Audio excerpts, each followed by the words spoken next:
11వ అంతర్జాతీయ యోగా దినోత్సవం సందర్భంగా ఈ నెల 21వ తారీఖున భారత ప్రధానమంత్రి గారి స్వయంగా మన ఆంధ్రప్రదేశ్ విశాఖపట్నం నందు వస్తున్నారు.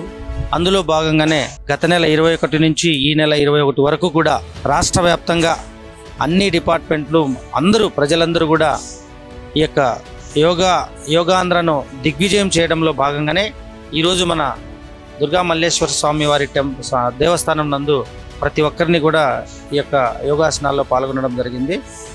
వాస్తవంగా అయితే ప్రతి ఒక్కరూ కూడా ఏదో ఒక టైంలో ఎంత బిజీగా ఉన్నా కానీ మన యొక్క ఆరోగ్యం గురించి ఖచ్చితంగా ఆలోచించాలి. ప్రతిరోజు ఒక గంట సేపు అయినా మనం యోగాసనాలు కానీ చిన్న ఎక్సర్సైజ్ కానీ ధ్యానం కానీ ఏదో ఒక వ్యాపకం పెట్టుకుంటే మనిషి ఆరోగ్యంగా ఉంటాడు.